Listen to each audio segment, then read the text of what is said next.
This is RTV6 News at 5, working for you. Good evening and welcome. I'm Mark Mullins. And I'm Amanda Starantino. First up at 5, they can be an annoyance, especially at the dinner hour. A knock on the door and you have a solicitor making a pitch. Well, tonight there's controversy surrounding a law governing solicitors in the city of Westfield. And if you want to have a say, you might have to take action tonight. RTV6's Stephanie Wade explains a business is challenging the city's current law, so Westfield may change it altogether. In the past, it was up to your neighborhood homeowners association whether they want to allow solicitors or not. And you could tell based on a sign here placed at the entrance of the neighborhood. Well, now you either have to go online and sign up or print off one of these no soliciting signs and put them at the front of your home. In Carmel at Claridge Farm, we had the no soliciting signs all over the place. Didn't stop anybody. And now we moved to Water's Edge here in Westfield, and there's no soliciting signs everywhere. It doesn't stop anybody. Whether solicitors will follow the law or not is not the Westfield mayor's concern. What Mayor Andy Cook is worried about is a lawsuit from a company who utilizes solicitation, challenging the legality of the city's current ordinance. It's also my fiduciary responsibility to avoid a lot of expenses. In this case, we find it's going to be much simpler. Let's tweak our ordinance instead of getting into a lengthy legal battle. That's why they want to change city law to protect people's rights to keep unwanted solicitors off their property. Mayor Cook tells me police will continue to enforce this law, but people have to call so they can be aware of the issue. How this could affect you coming up at 6. Working for you, Stephanie Wade, RTV6. The ordinance will be voted on next month. We'll keep you up to date on what happens with that. We do want to remind you we are working for you. If you don't think that you're getting the results you deserve, reach out to us at workingforyou@rtv6.com.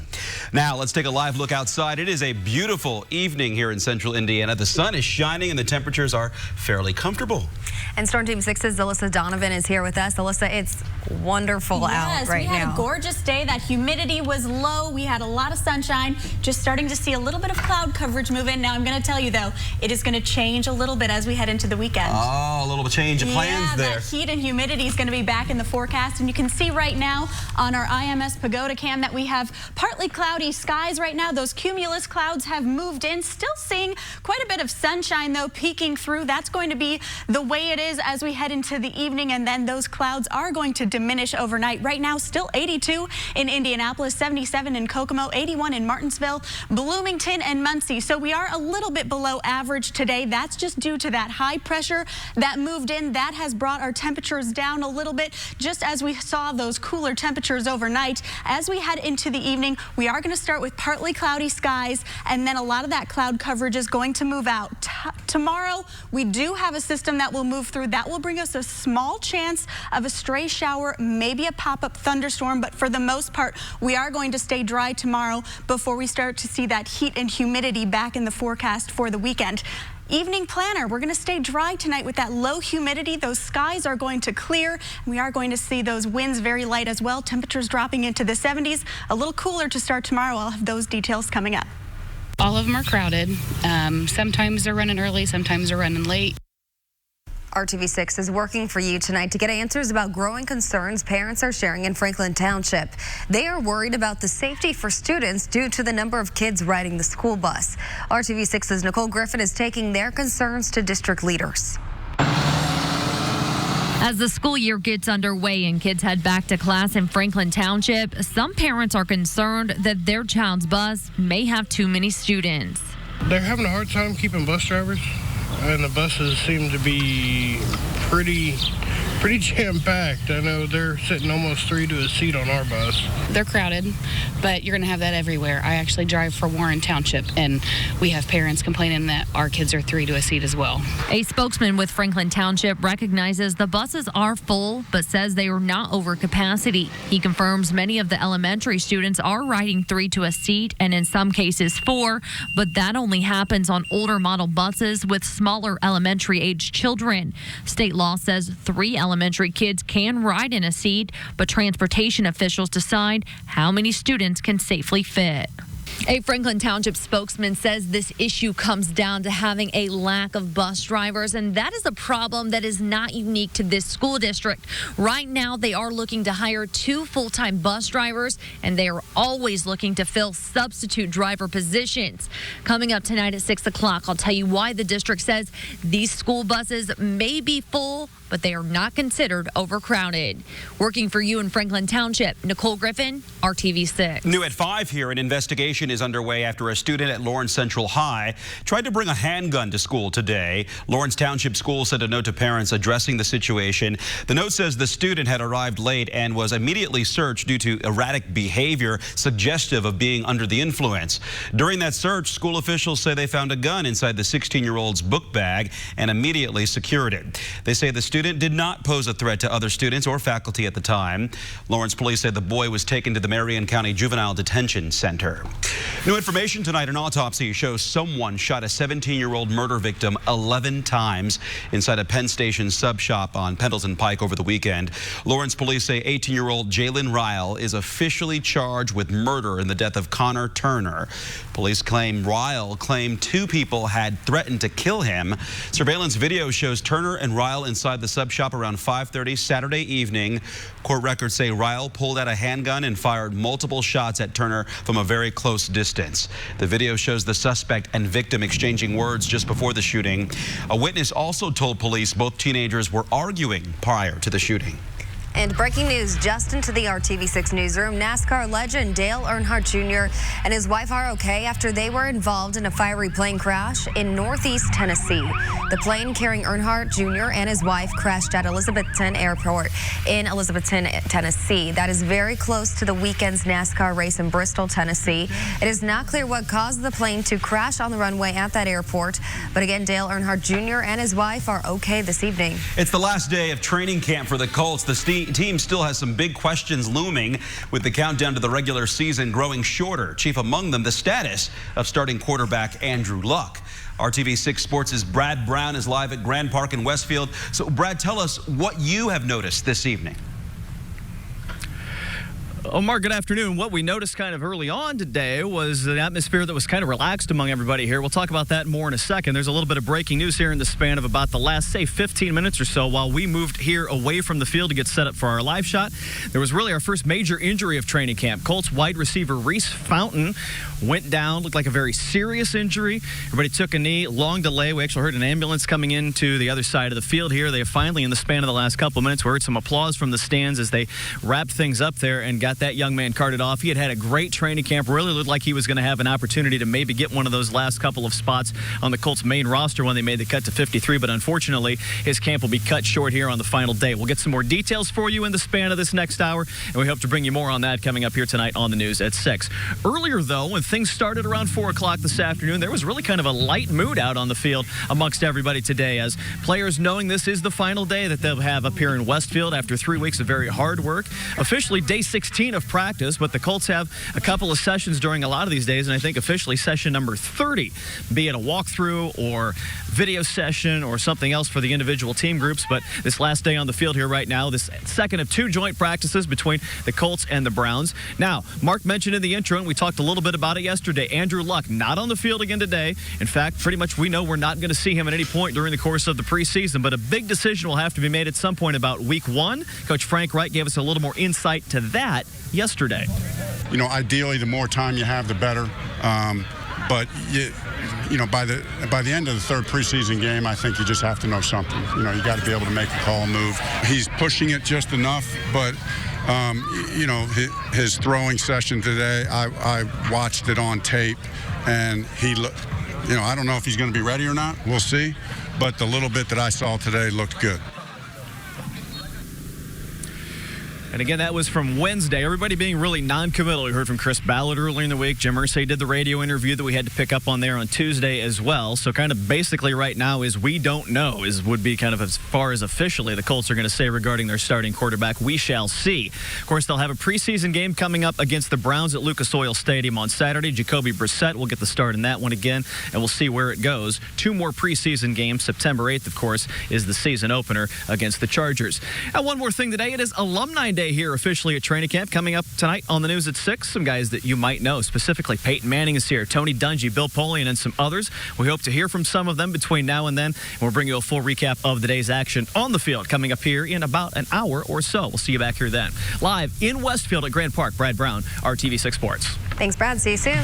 Still ahead at 5:30 on RTV6. Transportation options are growing. We see it in Indianapolis. Shareable bikes, electric scooters. But there's a transportation trend that's causing safety concerns. But first, here at 5 o'clock, the FDA's push for new warnings on cigarette packages, the impact it could have on you. Alyssa. And we had a beautiful day today, but those temperatures are climbing just in time for the weekend. Coming up, I'll tell you how long that heat is going to last. A pussycat on prize. Welcome back to RTV6 News at 5. Advances in technology are making it possible for first responders to better react when you need help. The Lawrence Fire and Police Departments unveiled their new drones today. Once crews are done training this week, the 3 drones will join the ranks and start being deployed. Lawrence's fire chief says this is not only a big deal for the city, but for neighboring communities' first responders. It's a great historical day because instead of asking other departments to help us, now we can be that department that helps other agencies in the county. These 3 drones can also be used for Project Lifesaver, which helps find lost children who have disabilities such as autism. Leaders also plan to use it to patrol during special events like the 4th of July. Tonight, a proposal that would require new health warnings on cigarette packages so people can be reminded of the negative health consequences of smoking. The Food and Drug Administration wants to put color images on cigarette boxes depicting some of the lesser-known health risks of cigarette smoking.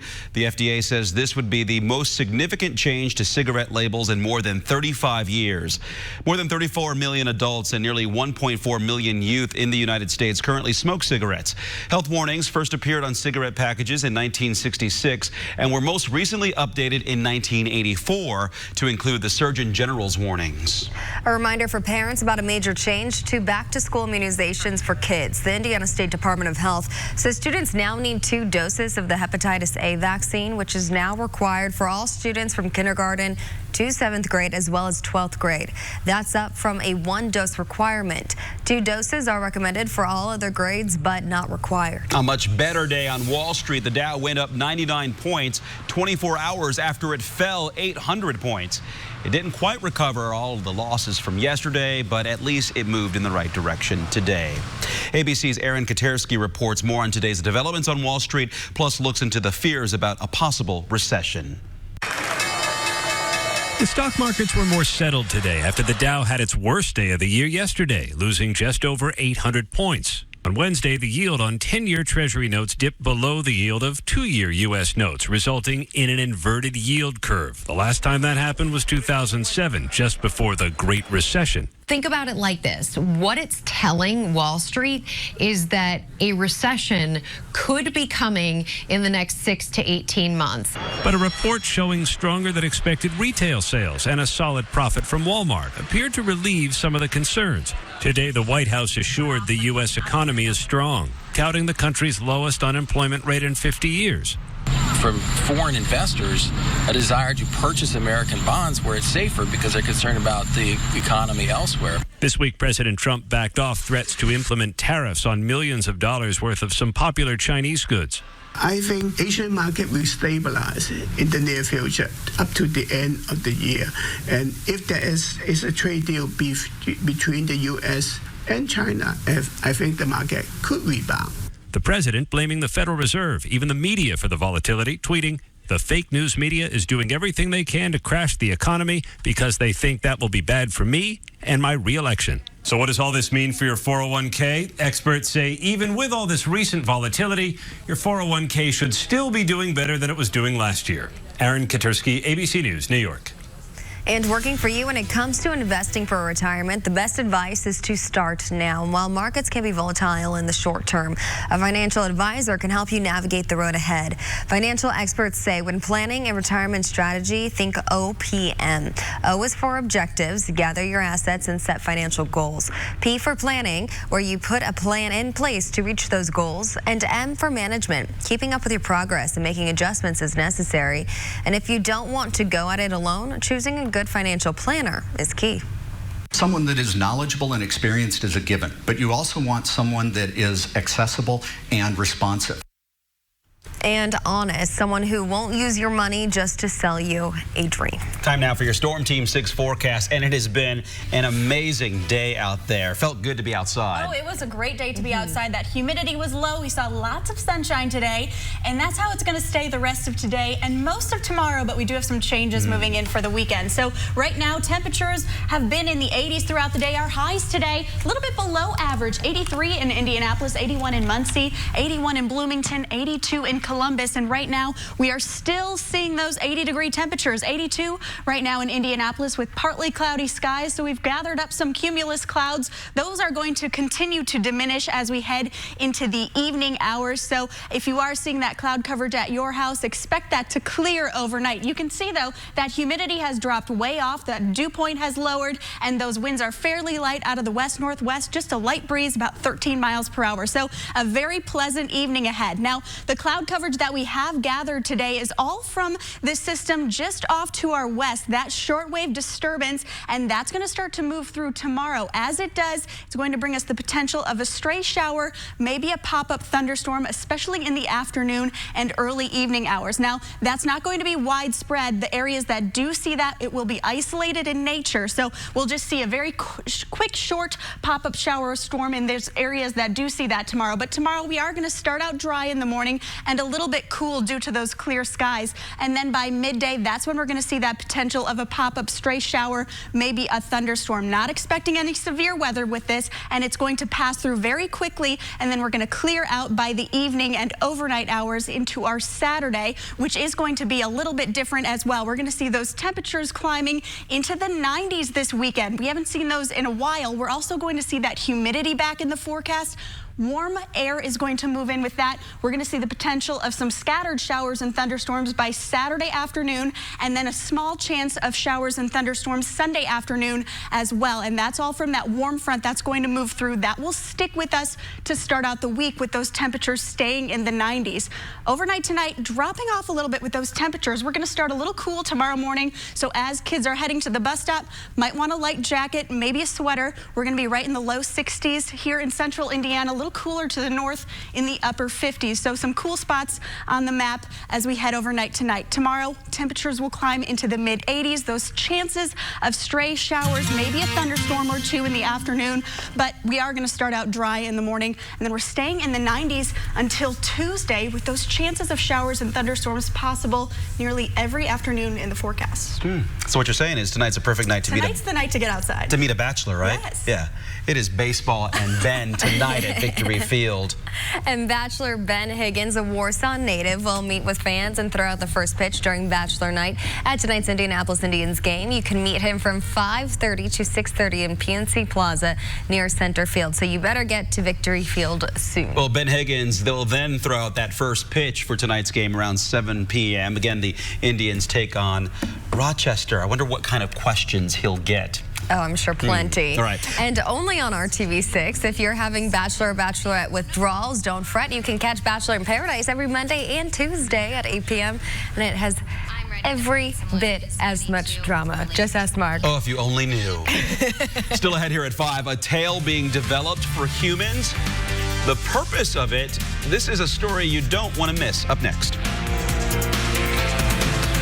And Keller, right now.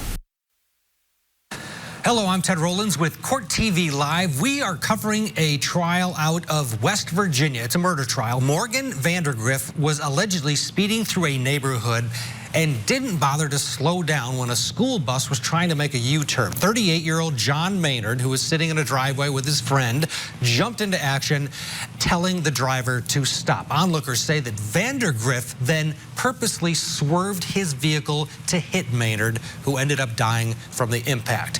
Vandergriff says he swerved his car to avoid a beer bottle that Maynard had thrown at him, but none of the witnesses so far say that Maynard ever threw anything at Vandergriff's car. The state is relying on eyewitness testimony and a crime scene reconstructionist. Earlier today, the jury went on a field trip to see the scene of the crime. We'll have gavel-to-gavel coverage right here I'm Ted Rollins with Court TV. Now back to you in the studio. Ted, thank you for that. Pretty soon, humans could be walking around with tails. But it won't be for fun. It's not a Halloween costume or anything like that. Japanese designers created a human tail for a medical reason. Yeah, the tail has artificial muscles and sensors that make it move in response to your movement. Scientists say this could help with any kind of balance problems that you might have. The human tail needs to weigh 5% of your body weight, and it can be adjusted based on whatever you weigh. It's not clear when this will hit the market. You'll have to make new kinds of pants, dresses maybe. I guess. Yeah. Interesting. Your tail's in the way, right? Coming up all new at 6, paying back after leaving town. Call 6 Investigates learns how much one company paid to the city and a local hospital. That's all new at 6. But first on the Now Indy, a complicated problem. Too many people in central Indiana don't have easy access to any kind of food. The new push to change this issue. You're watching RTV6.